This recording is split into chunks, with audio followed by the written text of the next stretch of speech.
Well, good morning, everyone. I believe that we have Commissioner Washington and Commissioner Williams. I see Chief Cade giving the thumbs up. I see Executive Director Rutledge, and I see Director Joe Gum. Look like everything and everybody's in place. Good morning, everyone. This is the Rockdale County Board of Commissioners virtual meeting for Tuesday, February the 8th, 2022. It is 10 o'clock and we are coming to you virtual on several different platforms throughout Rockdale County to include Channel 23 as we move forward. I'm calling this meeting to order, and we want to start this meeting with the invocation and the Pledge of Allegiance by our very own Director Dan Morgan, the Director of our Emergency Management Agency here in Rockdale County. Director Morgan, you're going to lead us in the Pledge of Allegiance as well as invocation this morning. Yes, sir. May we pray. Heavenly Father, we come to you today asking for your guidance, your wisdom, and your support as we begin this meeting. Help us to engage in meaningful discussions. Be ever present in our thoughts about the betterment of Rockdale County. Allow us to grow closer as a group and to nurture the bonds of our community as we look to you as the source of the best leadership. We ask these things in your name. Amen.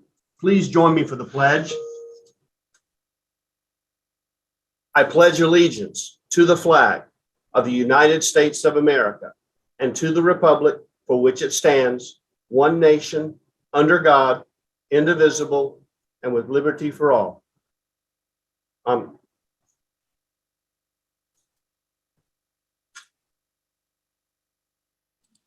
Thank you, Director Morgan. Thank you so much for leading us in prayer and in the Pledge of Allegiance. At this time, we will move, I think, Executive Director Rutledge, into special recognitions and presentations. And I understand that we have an update from the ARC, the Atlanta Regional Commission, and we're going to be talking about aging and health resources. We have Jim and Becky joining us this morning. Is that correct? That is correct. They are ready and on. I see them this morning, and I believe we are going to start with Ms. Kurtz. Actually, we're going to start with me. Sorry. I'll share my screen. Go ahead, Jim. Thank you, Becky. Good morning, Mr. Chairman, Commissioners. Jennifer, it's great to be here. I hope to see you all again in person soon. Thank you for having us this morning. I just have a couple of quick announcements. Becky, if you would go ahead and is your screen, can you all see Becky's screen? I'm not sure. Well, you know what? We tested it on Teams, not on Zoom. Oh, you're right. We did. Darn. Let's see. I'm almost there. Share screen.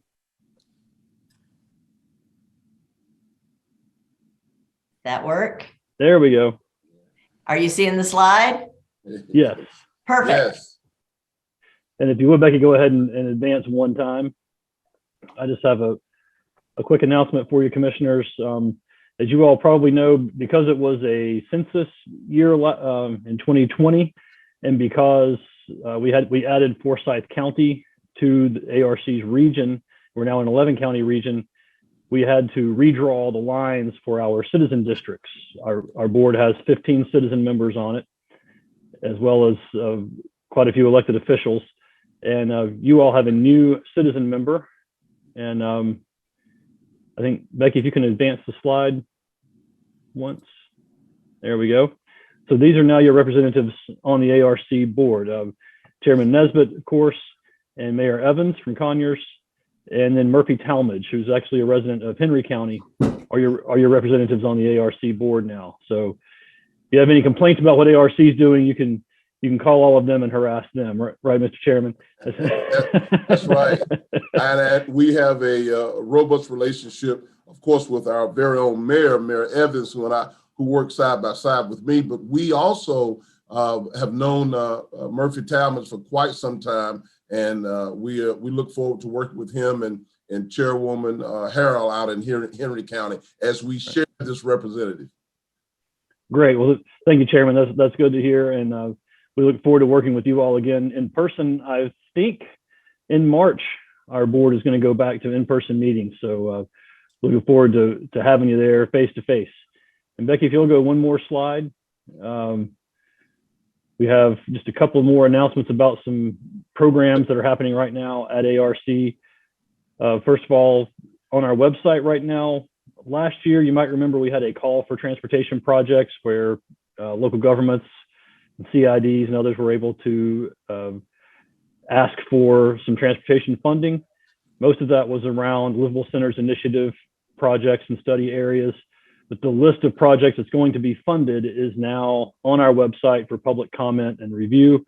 So feel free to jump on the website, atlantaregional.org, and take a look at that list and make any comments you may have. There are no projects in Rockdale County. There is one, I believe, in Covington and two in DeKalb County. As I said, most of these are related to LCI study areas, and they're relatively small projects, trails and sidewalks, and some very minor road improvements. And then we also have, that's up on the website until February 11th. And then until February 28th, you can apply for a Livable Centers Initiative grant or for assistance through the Community Development Assistance Program. I think you all are you're familiar with both of those programs, I think. So yeah, until the end of the month to apply for any assistance through those.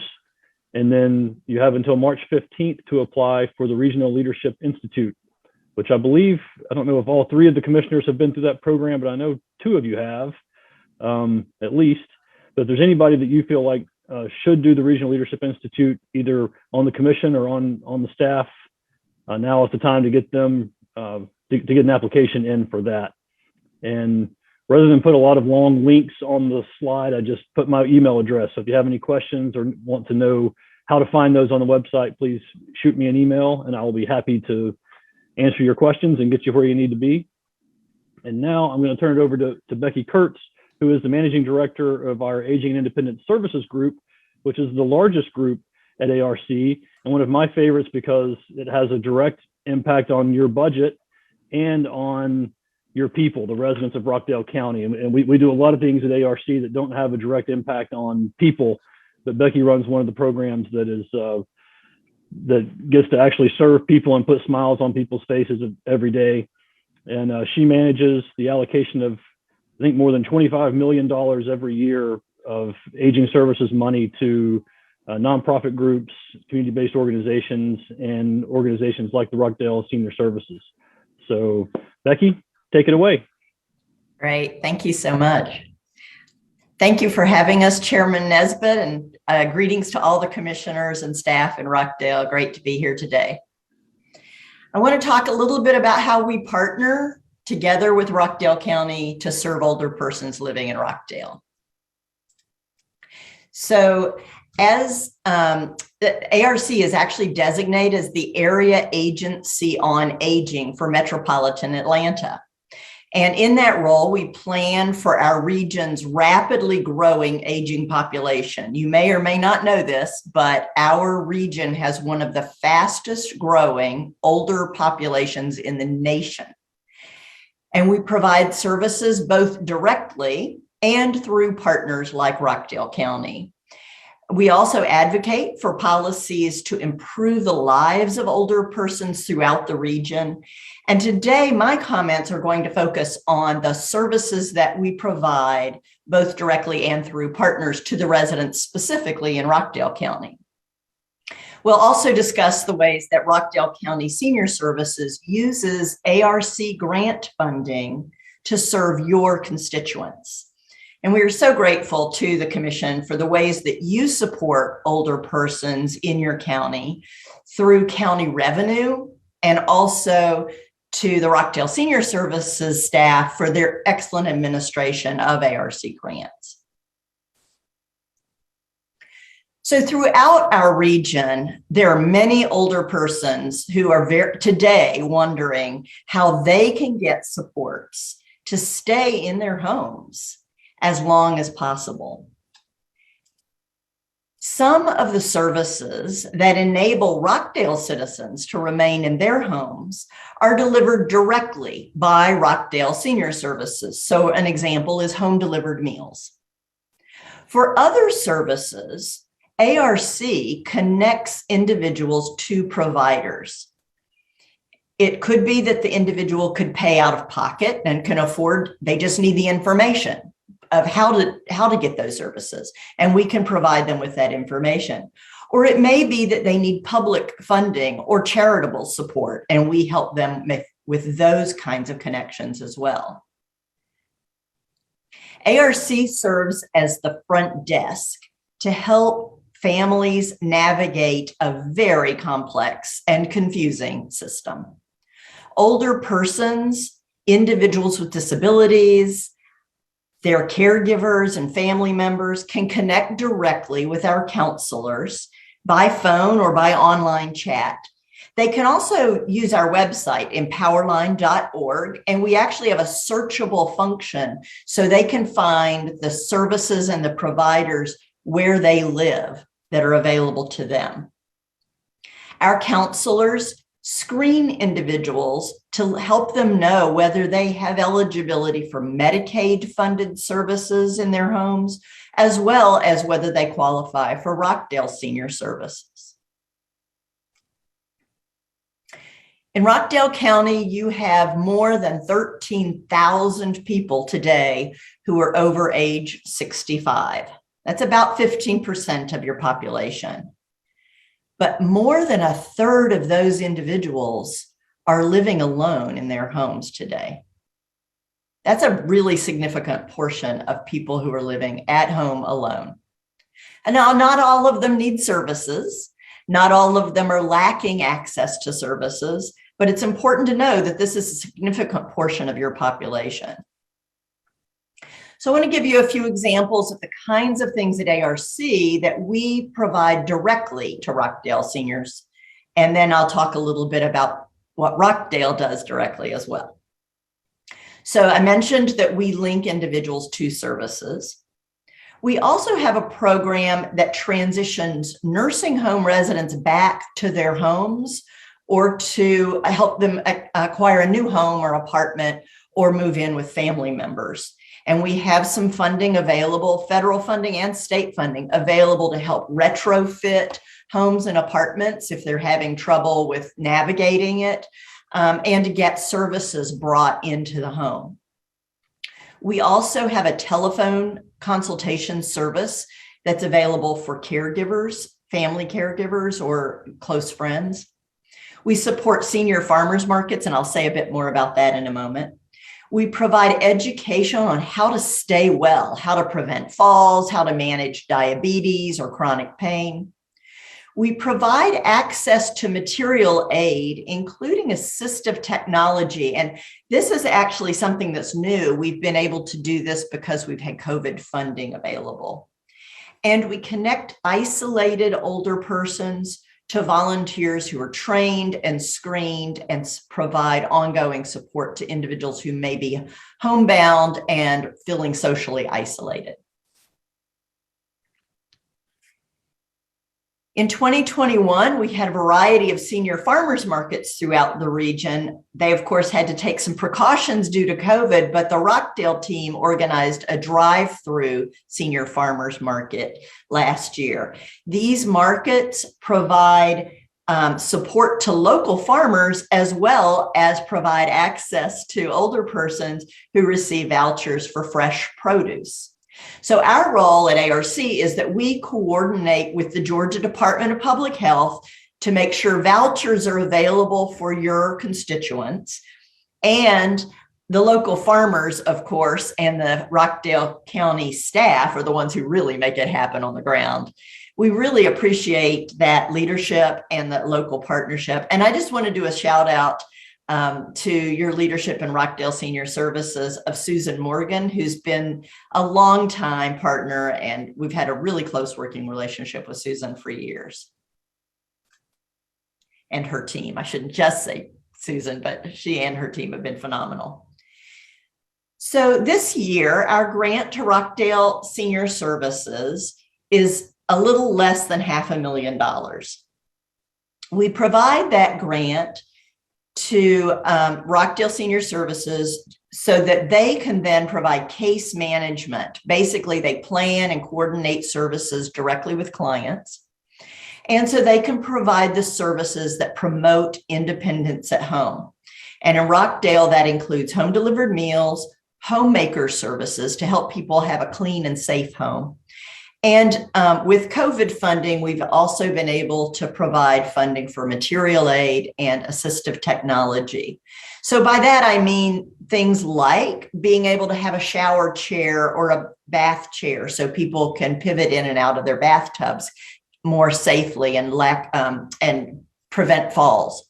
Or maybe if a person has tremors, you can get them a weighted spoon and fork that allows them to be able to eat more easily. Those kinds of things that are low tech, and also some higher tech solutions that help people have ability to connect socially to their family and to connect with their doctors and have telehealth. So there's a number of assistive technologies that are really making a difference in people's lives. We also provide funding for the Olivia Heidel Senior Center, especially through congregate meals. And we provide an additional transportation grant through 5310, that's a Federal Transit Administration grant to help support transportation in your community. Of course, COVID has impacted many of these services. So instead of the senior center actually being open, the activities have had to be provided remotely. Congregate meals have had to shift to home delivery. Case management has been largely remote. And transportation funding has been used to provide meal delivery rather than client trips to the senior center. So we've had to shift a lot. There's been a lot of flexibility required of all of us during COVID, right? I wanted to let you see some of the COVID aging grants that we've also received. These are federal funds that ARC received and that we were able to provide to Rockdale. So far, we've been able to provide $175,000 to Rockdale through to provide services like supportive services, like the material aid that I mentioned, nutrition services, including home delivered meals, and caregiver services. So you can just see the funds that we've received so far. And we are anticipating that very soon we'll be receiving the American Rescue Plan, or ARPA, funding as well. That funding will be about the size and maybe even bigger than the CARES Act. So we're looking forward to receiving that funding as soon as the state legislature appropriates state match to bring down those federal funds. This just gives you a picture of last year. Rockdale Senior Services, using ARC grants, provided case management, meals, homemaker services, material aid, and transportation to clients. And notably, you all provided with ARC grants more than 31,000 meals. Now, that doesn't count what you all fund over and above what ARC funds, but I did want you to see with ARC funding what that's looked like. We've certainly during COVID seen a significant increase in the meals delivered to clients' homes. Food insecurity has been a significant concern during COVID, and we are pleased that we are able to provide food to a lot of folks in need.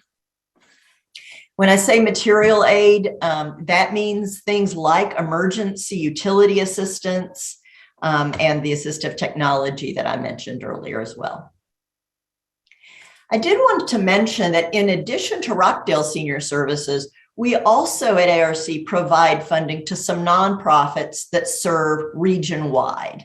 And I wanted to mention those because they would also benefit your Rockdale constituents as well. We fund Atlanta Legal Aid Society for civil legal services for low-income seniors. We fund the Center for Pan-Asian Community Services, as well as the Latin American Association, for when culturally appropriate information and referral might be needed, or when there might be language barriers to providing that information. And we also, this is relatively new since COVID, but we've been funding the Jewish Family and Career Services to provide respite vouchers throughout our region. Let me explain a little bit about what that means. Basically, if a family member is providing care and needs a break, whether that's for a couple of hours to go run errands, or whether that's for maybe a whole day and their individual they care for goes to an adult day center for the day, we can give vouchers to those family members to find care either in home or in an adult day center so the caregiver can get a break. We found this to be a very successful model to give people a break and that they can find their own service in their community that might make sense for their family. Because as you all may be aware, there have been some real challenges with workforce. Sometimes we've had trouble finding the workers. And this has allowed for flexible searching around for a worker that can provide that service. So that's been very valuable. Looking forward, wanted to let you know that we in FY23 are looking at an increase in funding of about 17% in our regular aging services grant to Rockdale. That is due largely because the State Division of Aging Services grant has been larger to ARC because they updated statewide the population figures due to updated census figures. And we're benefiting from that in our rapidly growing region. And as I mentioned, we're hoping that we'll be seeing the American Rescue Plan Act grants come out soon from the state once state match is available for those funds. I'm going to move on now from services and say a little bit about some longer term planning that we're doing and some work we've been looking at related to life expectancy. We've been diving into the data to see that life expectancy depends to a great degree on where you live. Throughout our region, we have a tale of inequity. Our hopes for long and full and healthy lives are not experienced the same way by all of us everywhere in our region. The average life expectancy in Rockdale County is lower than the average life expectancy across the state or across our region or across the nation. And you have some census tracts, including the Zingara Whispering Pines Airport Census Tract, that has the lowest life expectancy in Rockdale County. That's nearly 2 years shorter than the county's average life expectancy of 77.5 years. Residents in this same tract experience some characteristics that both positively and negatively impact life expectancy. And on this slide, there's a link to our analysis on the characteristics of life expectancy disparities within Rockdale. So I encourage you to take a look at that analysis that goes deeper into life expectancy throughout Rockdale County. ARC has adopted and our board has passed a resolution looking at a strategic plan framework. It's designed to identify and address inequities that create these disparities in life expectancy throughout our region. This approach invites all of us to take a fresh look at what we need for a long and healthy life. And we understand that this is an exploration that may and probably should lead us to some different answers in different communities. We do know that there are many factors that influence how well we live as well as how long we live. How healthy we are depends on so much more than only access to clinical health care. While that's incredibly important, our behaviors, the social and economic factors, and our physical environment all play critical parts in our health and our well-being. So a lot of the things that we provide through ARC and through Rockdale, the Rockdale County Commission, fit into these categories. We can make a big difference in the longevity and the well-being of the folks we serve. We're beginning conversations with our provider network, and of course that includes Rockdale Senior Services, to better understand these disparities in the local communities. And we're beginning to map where we are providing client services and where these census tracts are that have the lowest life expectancy. So we have a better understanding of where we might need to do further outreach, where we might need to do some more in-depth problem solving and solution-oriented discussions. We're aspiring to identify and reduce inequities that create disparities. We're looking to build organizational and community awareness of those disparities and to build capacity and resources that help us address those disparities. Long-term, our hope is, and we know it's long-term, and we know it's multi-generational, and we know it's complex, and we know we don't control all of the factors. But long-term, we would love to work with our partners to bring lower life expectancy areas up to the regional average and improve the quality of life of those constituents. So we know it's a big, ambitious project. We know it's not short-term, but we invite you all to work with us to find solutions to the disparities in life expectancy. Here is my contact information, a link to ARC's website, as well as to our empowerline.org website that focuses on the services that we provide to older persons and persons with disabilities. And with that, I'm happy to entertain any questions, and I'll turn it back over to you, Chairman Nesbitt. Thanks so much. Well, Becky, thank you for this presentation, this update.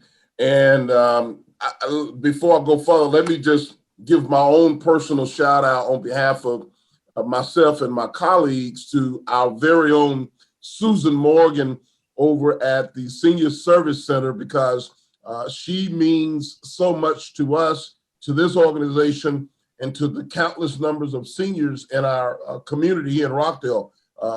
Susan is passionate about the work.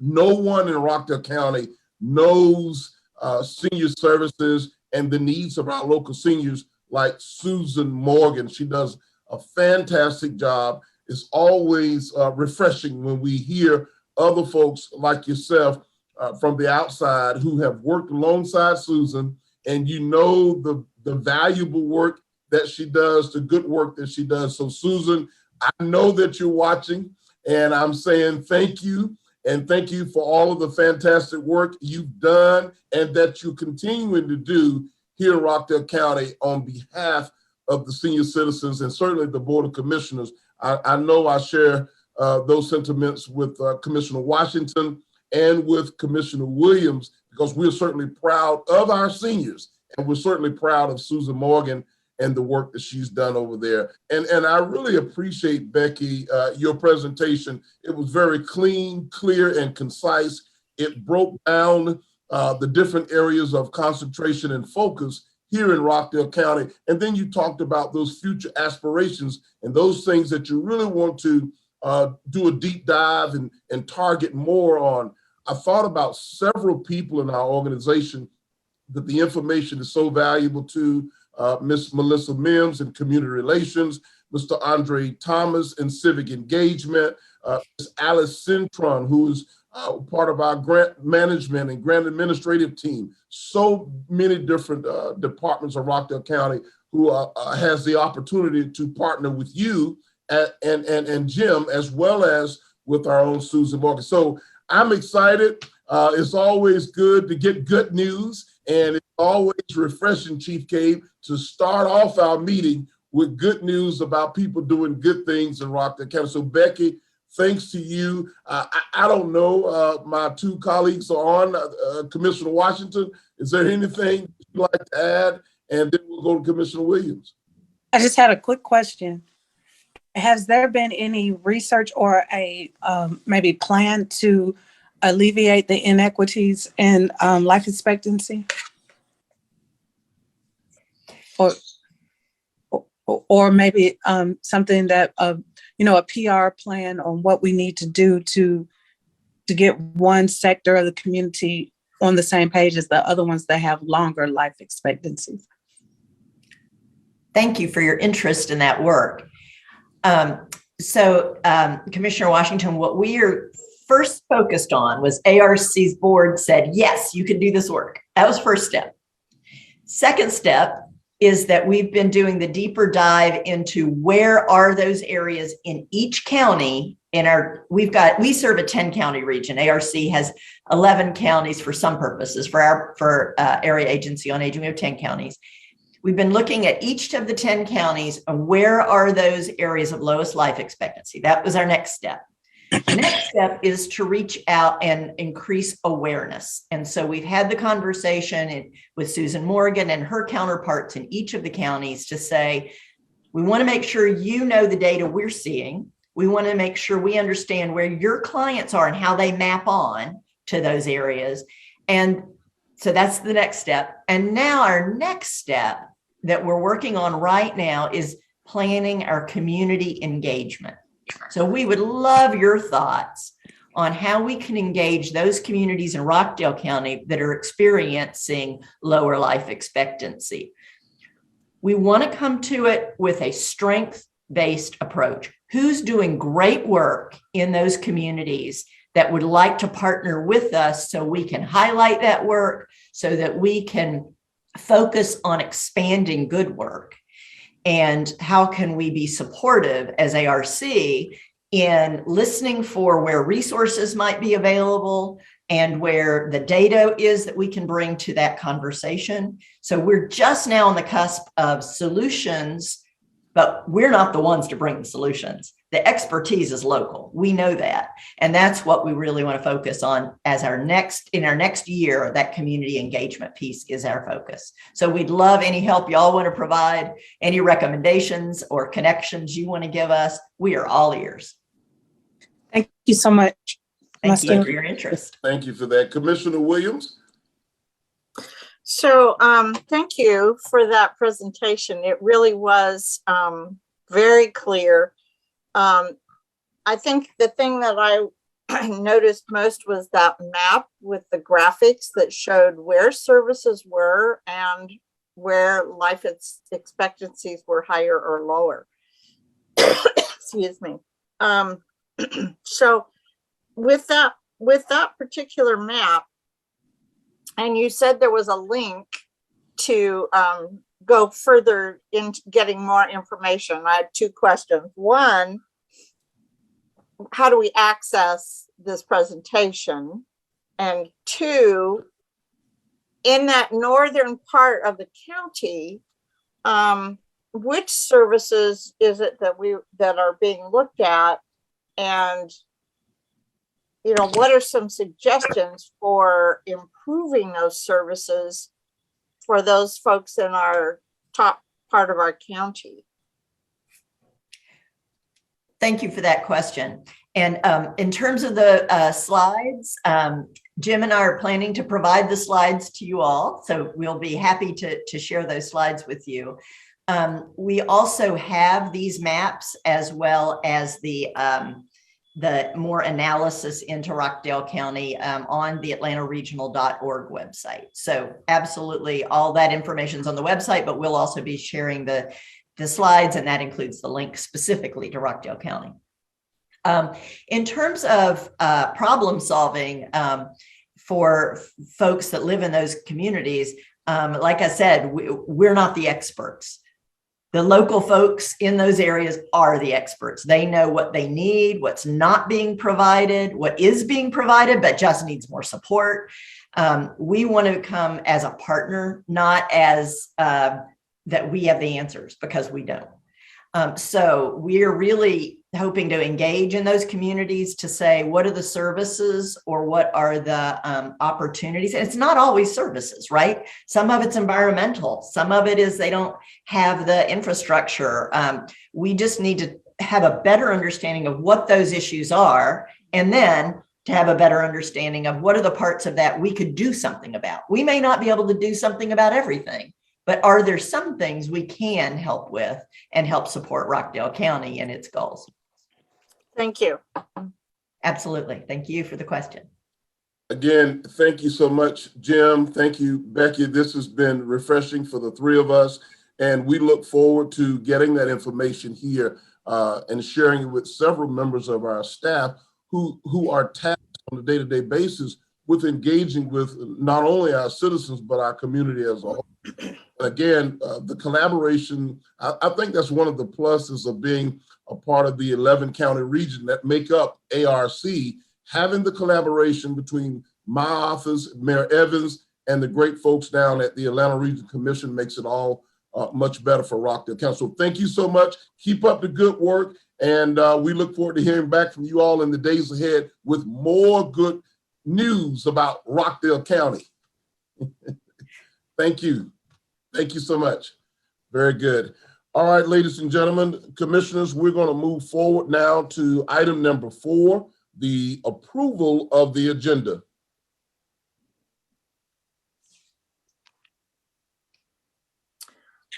I move to approve the agenda as presented. I second that motion. Been properly motioned and second. Are there any questions? All in favor say aye. Aye. Aye. Motion carries. Approval of the minutes from January the 25th, 2022 and February 1st of 2022, please. I move to approve the minutes as presented. I second the motion. Been properly motioned and second. Are there any questions? All in favor say aye. Aye. Motion carries. All right. There is no unfinished business at this particular time. Executive Director Rutledge, I believe we're moving right on into the consent agenda. Is that correct? That is correct. All right, commissioners, what's your pleasure on item number 7? I move to approve the items on the consent agenda as they're listed. I second that motion. It's been properly motioned and second. Are there any questions? All in favor say aye.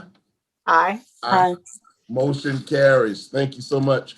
All right, now we're moving right on into the regular agenda, item number 8, 2022-87. That is correct. That is an item with the Georgia Department of Transportation. It's an option for a right-of-way agreement for the SR 138 Stockbridge Highway at Union Church Road project in the amount of $18,600. I move to approve this option agreement as presented. I second the motion. Been properly motioned and second. Are there any questions or comments regarding this item? All in favor say aye. Aye. Aye. Motion carries. Next item, please. Next item is item 88. This is the appointment of the Director of Parks and Recreation. And for this item, I'm going to move to Executive Director Holmes. Good morning, Chairman and Commissioners. I do have the honor and the pleasure of making the proposal for the appointment of Jason Redman. Jason Redman has been with Rockdale County for approximately 5 years now, where he currently serves as the Deputy Director of Parks and Recreation. He's done a fabulous job. Prior to coming to us, Jason worked with the City of Atlanta, where he served up under the Office of Recreation. Jason has 20 years of instructional and mentoring experience. He also has 16 years of direct management experience. Jason has served in multiple leadership roles, including a physical health and education teacher, as well as a youth coach. Jason has a Bachelor's of Science in Health and Physical Education, and he also holds a master's degree in education. Thank you. Wow. I tell you, we are, in your words, Executive Director Holmes, Super excited. Myself, Commissioner Washington, Commissioner Williams, we always get really excited, especially when we can matriculate someone up, promote someone up through the ranks of our workforce. And Jason Redman is one of those individuals who gets the job done on a day-to-day basis. He's been a major part of our Parks and Recreation. I'm just going to yield to Commissioner Washington and then to Commissioner Williams, because this is what it's all about when we can promote from within. Sometimes we don't have the talent on the inside, but when we have that talent, we certainly like to afford those opportunities. Commissioner Washington. Right, and I like the fact that we did open this up to other applicants, and he still was the best choice for Rockdale County. I I've worked with Jason Redmond on numerous initiatives, and he's always just not only done things in a very professional level, but with a smile. Even if we're there needing a building open at 6 o'clock in the morning, he's there smiling at 6 o'clock in the morning with no coffee. So, that's always a plus. So congratulations, Jason. We're looking forward to more innovative things. He's done a lot of innovative programming also, and getting things together.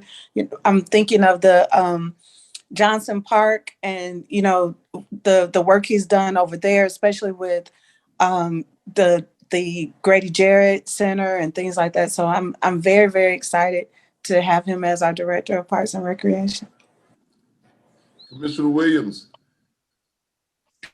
So I never figured out why we had to look outside, because I figured Jason was perfect for the job. But the fact that we did, and Jason it just shows that how well qualified he is and how well liked he is, and his dedication to what he's doing. And so I'm really excited about him being Director of Parks and Recreation, and welcome, Jason. And we look forward to lots of new interesting things. Thank you. Thank you both of you. Commissioner Washington, you provoked a little thought when you were sharing a Jason Redmond story. And there's two things that just really stand out in my mind about Jason Redmond, Chief Cave. Number one, when I think about that beautiful, wonderful Parks and Recreation logo, it was Jason Redmond who connected with the gentleman on the outside to create that new logo. It really depicts the new branding and marketing and image of Rockdale County on behalf of Parks and Recreation. And then the other thing that Commissioner Williams, I think this lines up with a little bit of what you just said. When I think about Jason Redmond, I almost always remember him saying at the end of just about every request, Chairman, we'll figure it out. So, sometimes I've wondered, okay, I don't know how he's going to do this, but he ends up. He does it. We'll figure it out. So sometimes I think that was his way of saying, don't tell me again. Don't say anything else about it. I got it. I hear you. So congratulations to Jason Redmond. We are so proud that he is being promoted from Deputy Director of Parks and Recreation Operations to the Director of the entire Parks and Recreation Department. It's a big achievement, and we're looking forward to big things in the days ahead. Executive Director Tony Holmes, is there anything else from you and your department related to Director Redmond before the commissioners take this official vote? Take the official vote. I actually would like to give Director Redmond an opportunity to speak as well. So Jason, if you can speak as well. Good morning, Chairman. Good morning, Madam Commissioners. I just want to thank you guys for your unwavering support of Parks and Recreation. You guys have always been fully supportive with some of the initiatives that I've brought before you, and some of the ideas, no matter how crazy they may have seemed. You guys listened and took that in and allowed me to get the work done. I also would like to thank Executive Director Sue Sanders, for her leadership and direction, her guidance, wealth of knowledge in the 5 years that I've been here and I have spent under her direction. It's been truly a blessing that I've had a chance to be led by her. I'm very excited to continue leading Parks and Recreation in the direction that it's going, as we enhance the residents, employees, and even visitors, just their quality of life. Also, I'm excited about being able to empower the youth and the seniors, and just to tap into and explore unlimited opportunities that we offer here in Parks and Recreation. So again, thank you all, and I'm ready to get started. So, Jason, I got to ask you, while Commissioner Washington is not riding, but listening, you said something about installing a bull, one of the things to put the quarter in the bull in front of Johnson Park out there. Is that still something? I'm there for it. or something you're still going to do? Because I think there's a liability waiver she's going to sign. I'm there for it. Bull and ride it. I've signed many liability waivers. Chairman, we'll get it done. There it is again. There it is again. I'm there. We're there for it, and all the videos. Thank you, Mr. Chairman. Commissioners, what is your pleasure regarding this recommendation out of the Talent Management Department this morning? I move to approve the appointment of Jason Redmond as the Director of Parks and Recreation. I second that motion. It has been properly motioned and second. Are there any additional questions, comments concerning this? All in favor say aye. Aye. Motion carries. Congratulations, Director Redmond. Thank you. Yes, yes. Executive Director Rutledge, it looks like we are down to public comment. Is that correct? Yes, Mr. Chairman, and we have 3 individuals signed up to speak this morning, so I will go ahead and read the disclaimer while Director Gum gets them ready in the queue. All right.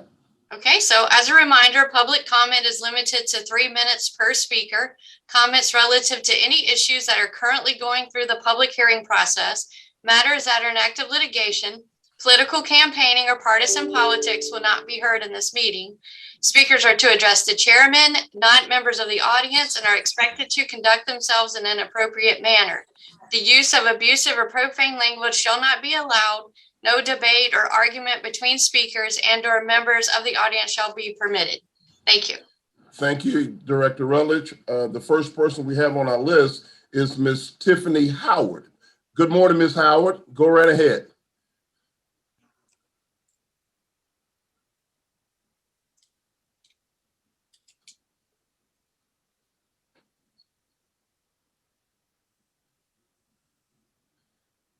Ms. Howard, are you there?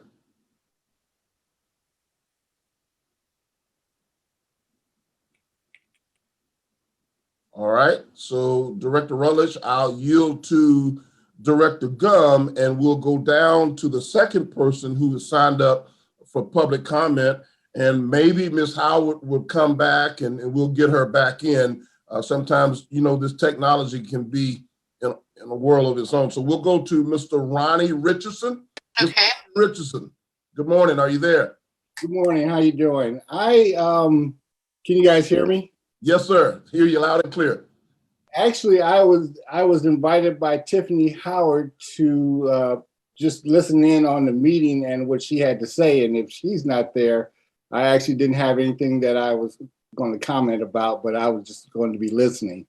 So we certainly thank you. And if you're able to reach out to her, she still have time left. If you can get a hold of her and tell her, come on, I'll call her name in just a second again. And I certainly do appreciate you listening to the Rockdale County Board of Commissioners virtual meeting this morning. I'm sure you're enjoying all of the good news about Rockdale County. We're going to move on to the next person who has signed up to speak.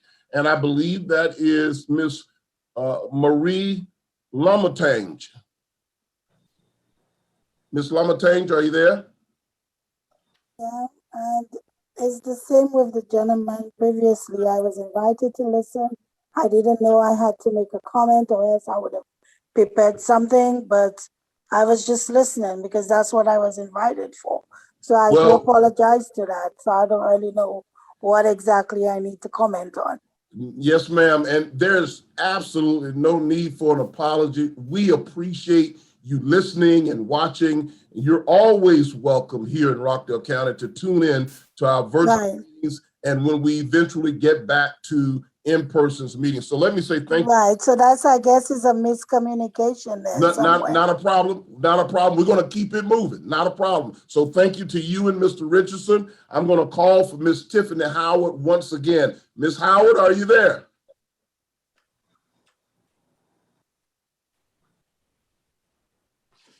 All right. Well, there we are. Okay. Hey, Mr. Chairman, Chairman, if I could say, we do not see her in the queue, so you can proceed on. Thank you. Thank you. Thank you, Director Gum. Thank you so much. We appreciate you and your team. At this time, we will move Director Rutledge into board comments. Yes. All right, Commissioner Washington, take it away. I wanted to briefly say something about the Public Facilities Authority.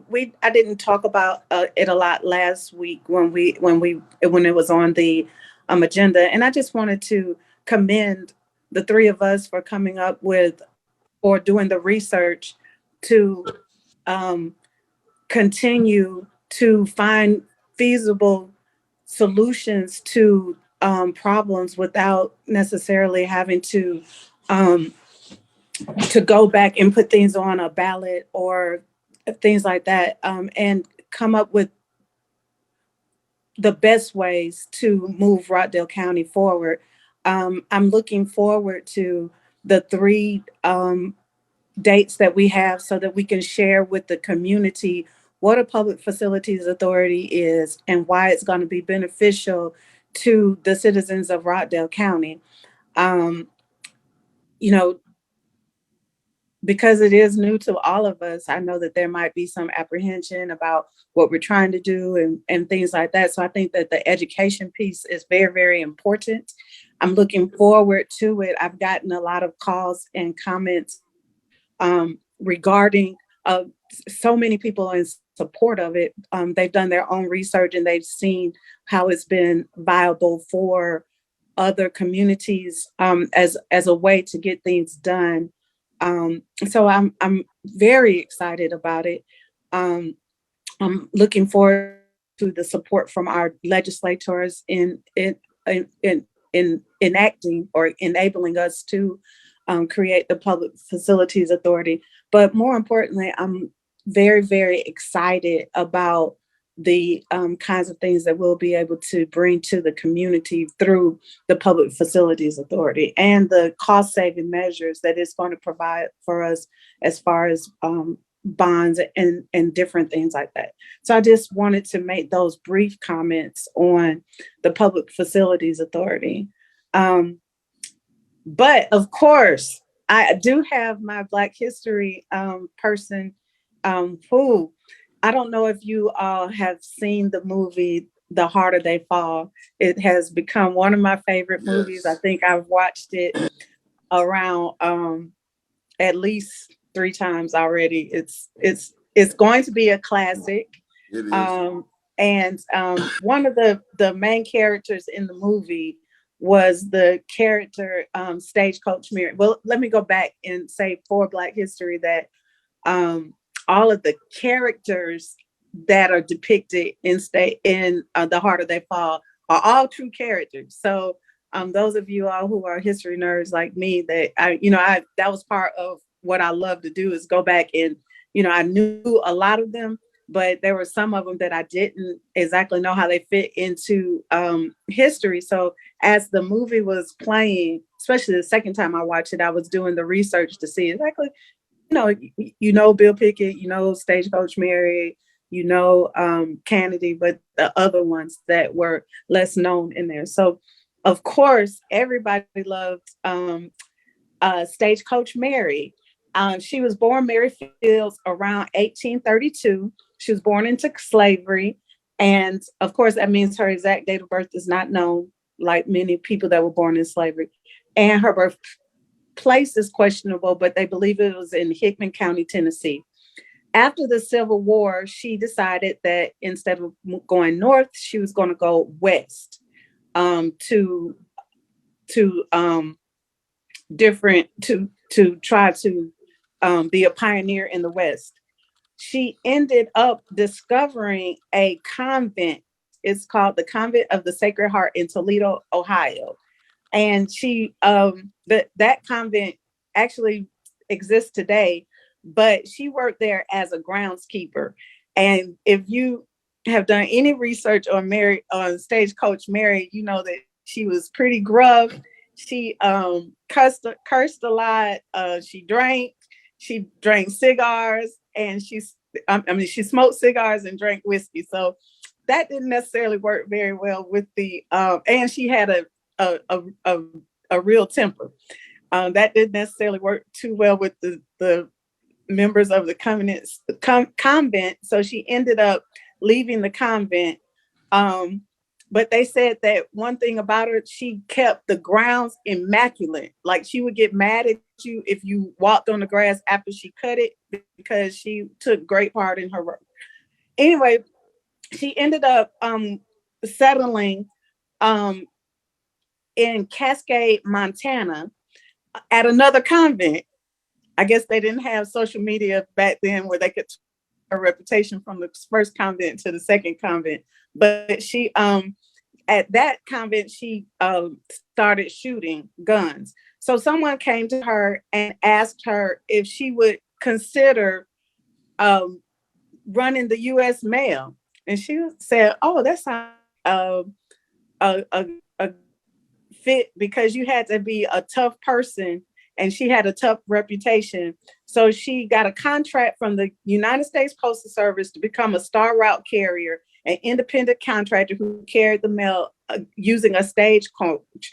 And it was donated by one of the nuns. So they really were trying to help her on to her next career when they donated her stagecoach. She was only the second woman and the first African-American woman to serve as a U.S.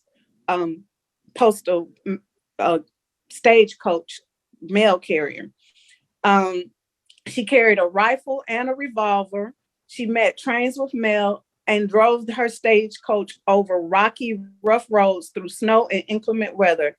And though she was intimidated by would-be thieves, with her height and tough demeanor, she became beloved by the locals who praised her generosity and her kindness to children.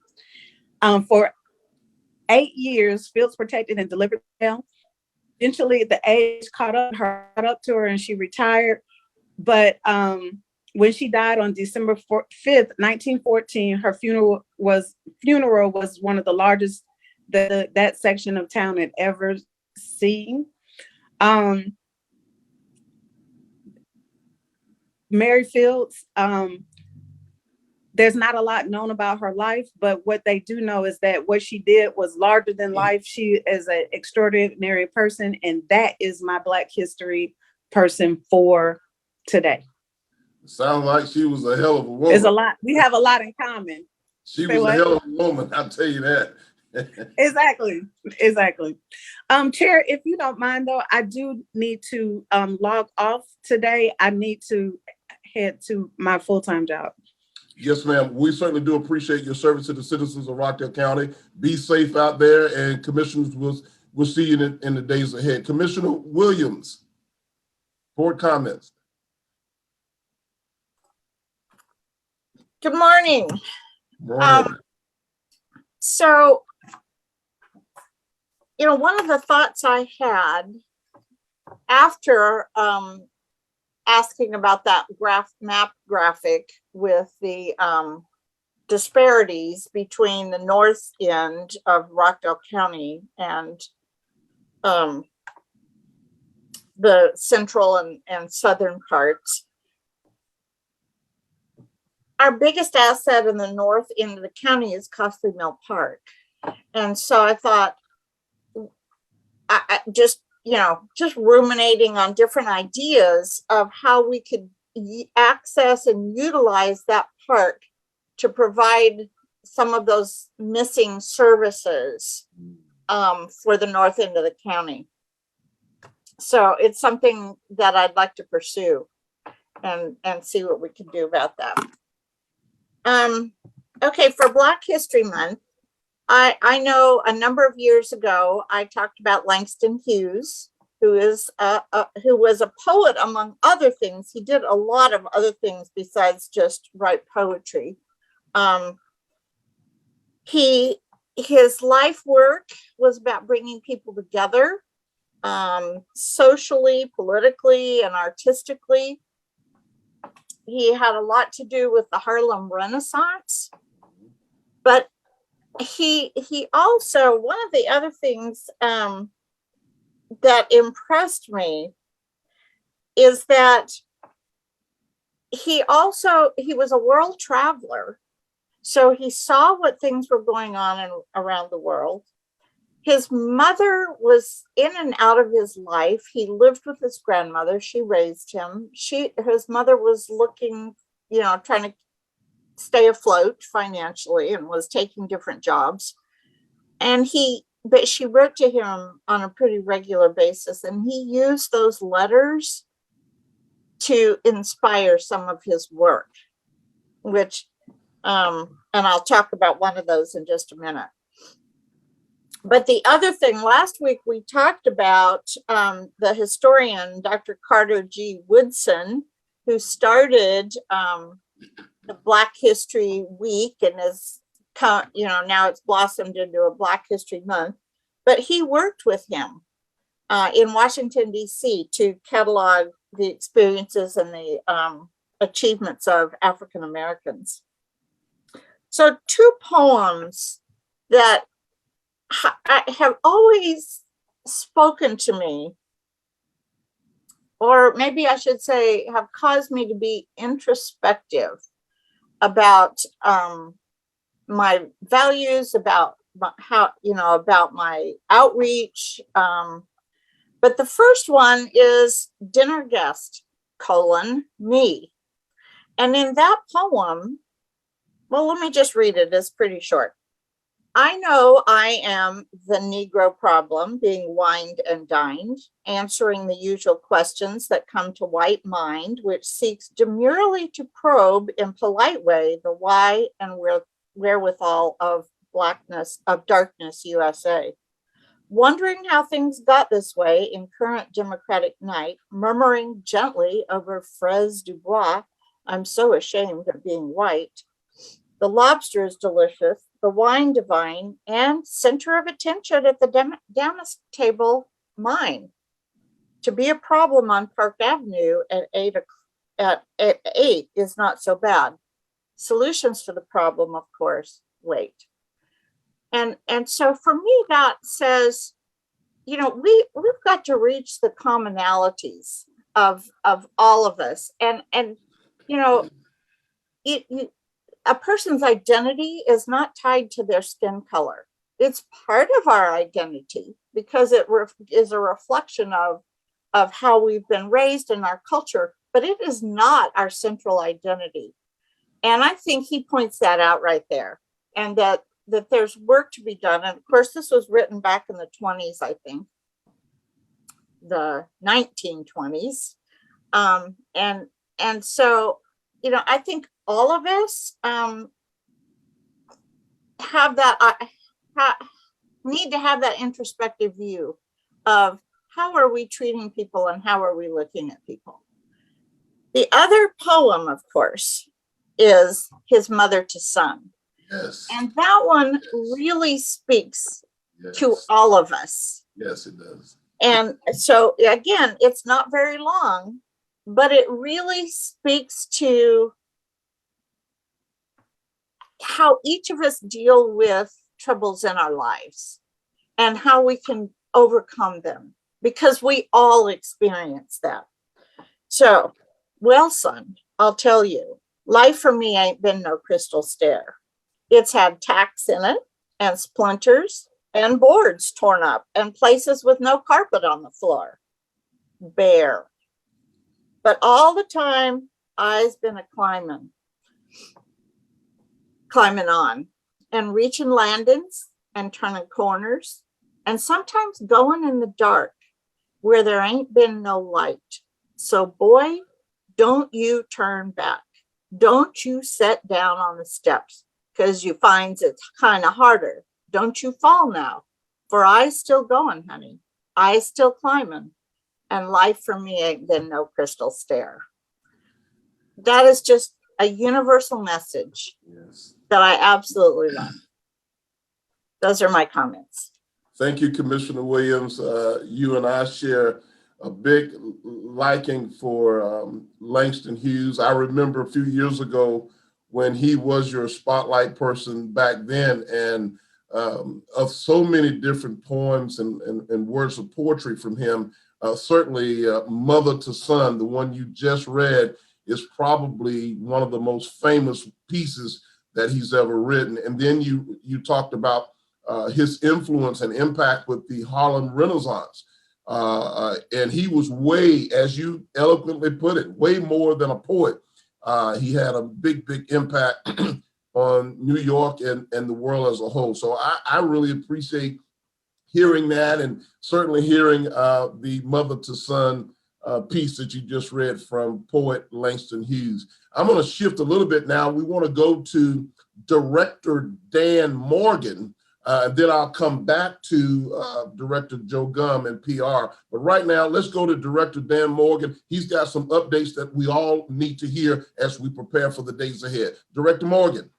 Yes, sir. Thank you, Mr. Chairman. I just want to let everybody know that we are right in the middle of Severe Weather Preparedness Week in Georgia, which is February 7th through the 11th.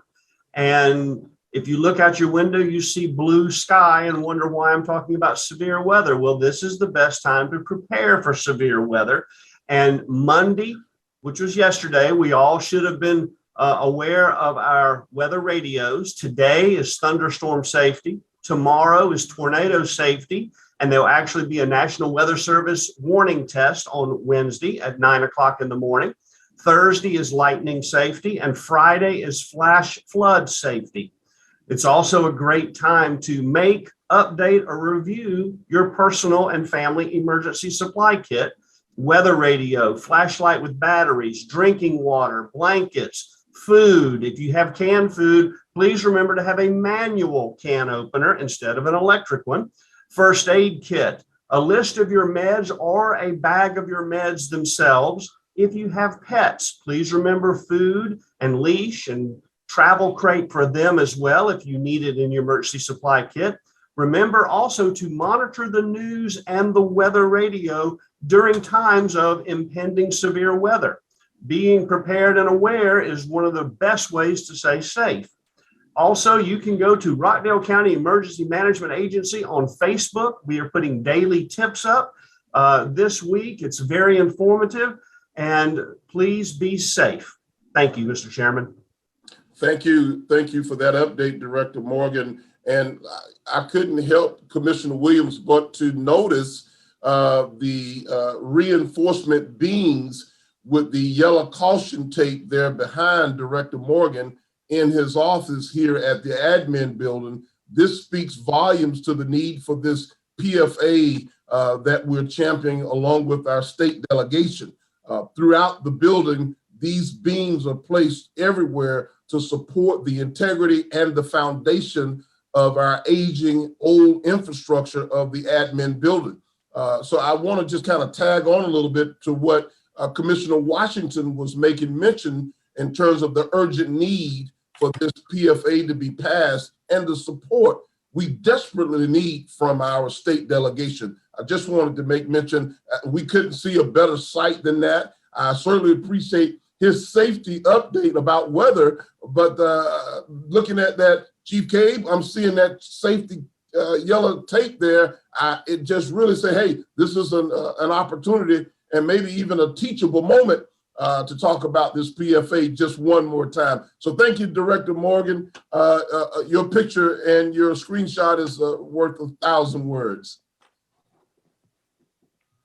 Now we'll shift over to our public relations department as I wrap up with our with my morning board comments. I will start out before and talk about saying happy birthday once again to Miss Lester over on Lester Road. She turned 95 years old. She's one of Rockdale County's oldest residents and certainly a pioneer here in our community. If you've been through Rockdale County on Sigmund Road or Rockdale Industrial, you've had to cross Lester Road.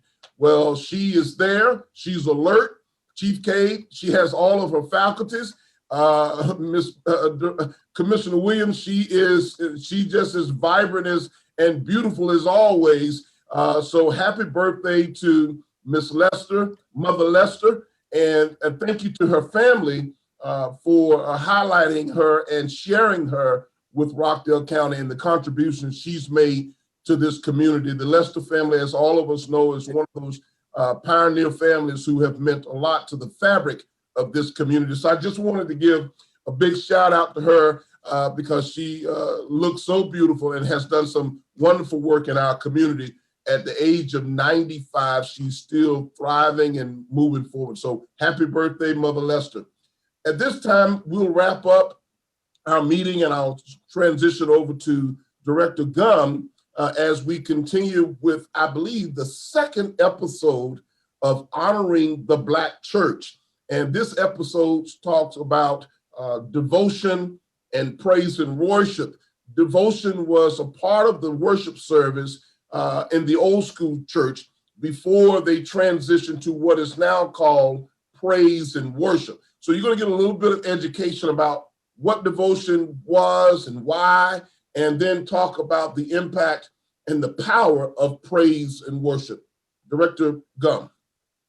Thank you, Mr. Chairman. That's right. We want to say thank you to each and every pastor and minister that was involved in this series. Of course, we're recognizing Black History Month by acknowledging or showing these showcases, these docuseries, and it was a pleasure working. And of course, next week, our third part of the three-part series will be on the role of the usher. And just to give you a little preview, we did interview about 7 or 8 ushers from a church, an AME church over in Atlanta, and they were absolutely thrilled to discuss it. They talked about their pins, they talked about their conferences, they talked about one 78-year-old woman talked about the medal that she was given for the role of being an usher. So that's going to be exciting. But yes, today it's about devotion. And we actually have one pastor that was a heavy proponent of devotion. And when he grew up with his parents and his grandparents, and the fact that he still does it with his church, Chairman. So we're going to roll part 2 of the 3-part docuseries, The History of the Black Church.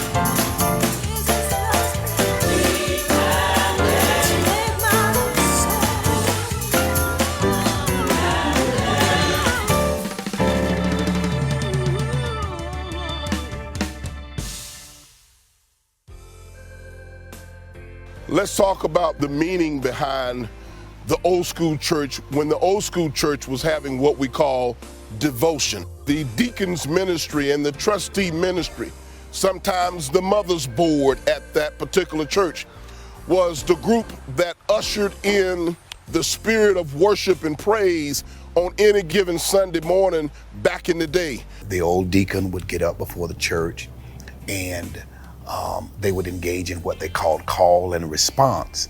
And then either he or what they would call the chorister would begin the hymn, give the tune to it so the rest of the church could engage in. And they would sing the hymn, you know, he would say,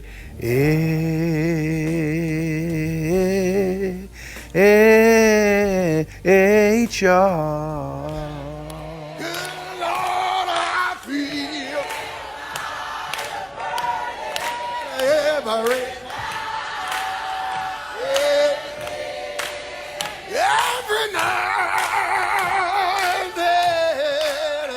We wondered why the old deacon would get up and line the words to the hymn, and we were saying, okay, we have hymn books. Those who couldn't read, and maybe those who didn't know the hymn, when he would line it and give the words out, you know, they could remember. And it was called call and response.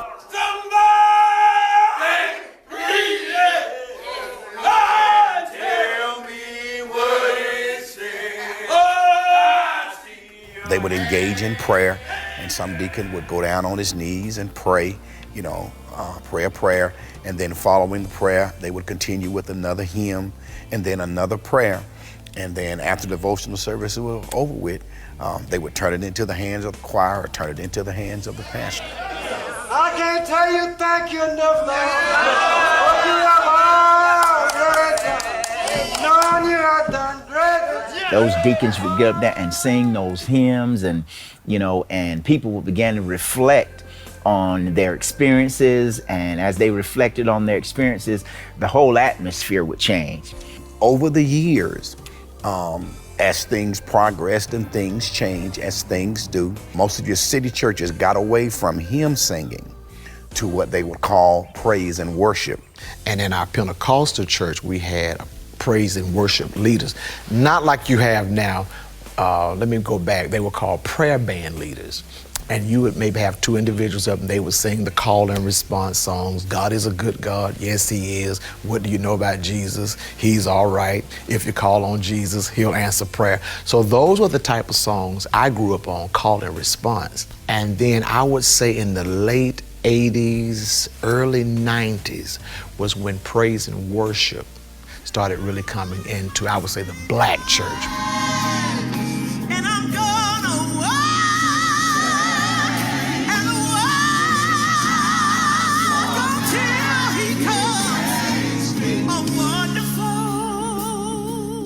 A lot of people can come to church, and if you just preaching, they ain't gonna get what they need.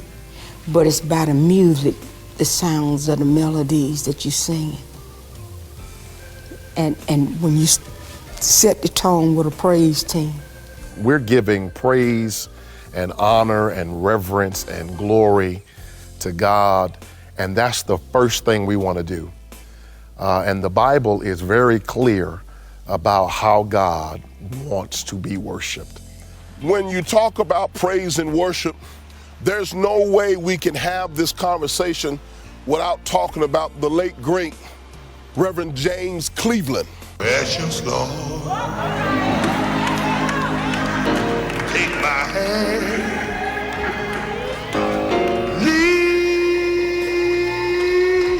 lead me on. The Wining family. So ain't no smiling faces, no smiling faces. Said ain't nobody crying, no more crying. Reverend Al Green.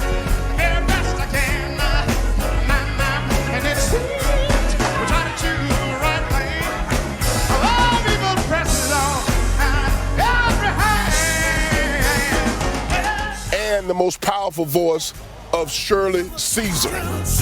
Y'all sound good. When your spirit speak to me, with the whole heart I'll agree. My answer will be. All of those names who are part of the core and the foundation of music and the message on a Sunday morning in the black church. As many times praise would break out and the saints would go forth in a dance, and the more the music played, the more they danced, the more the music played, the more they danced. But my bishop would get up after all of that and he would say, okay, I gave you all your time, I let you all jump, I let you shout, I didn't stop you, but now you're gonna hear this word. Who gave its son, my soul to save, and fit it for the sky. Wow. I gotta say thank you to Melissa Mims, Director Joe Gum, and the Public Relations Department, the collaboration between community relations and public relations on this project. And as Director Gum has pointed out, Commissioner, you could see so many different pastors and members of the clergy locally contributed to this research and the information, very interesting information about the Black experience in the Black church. And while I'm talking about that, Commissioner, I do want to make mention that just 2 Sundays ago, right here in Rockdale County, the Pleasant Hill CME Church, under the leadership and direction of Senior Pastor Moore over on Pleasant, that's in the heart of the city, right here in Old Town Conyers, Pleasant Hill CME Church celebrated their 150th year as a church here in Rockdale County. So congratulations to Pleasant Hill and Pastor Moore and all of the members of Pleasant Hill CME Church here in Rockdale County.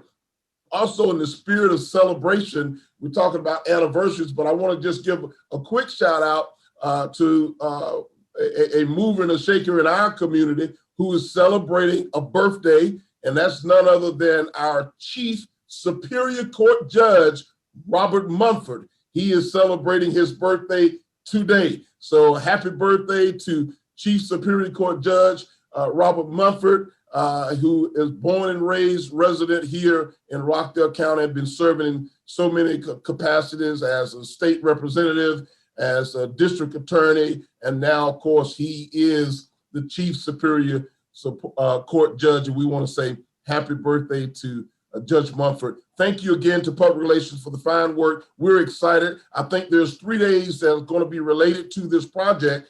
February the 22nd through the 24th, there will be a real live in-person experience, as you will experience the history of a Black church here at the Rockdale Auditorium. This is a special treat. You don't want to miss hearing these pastors and having this real life experience right here in Rockdale County. Thank you so much, Director Gum. And if there's something you want to add to this.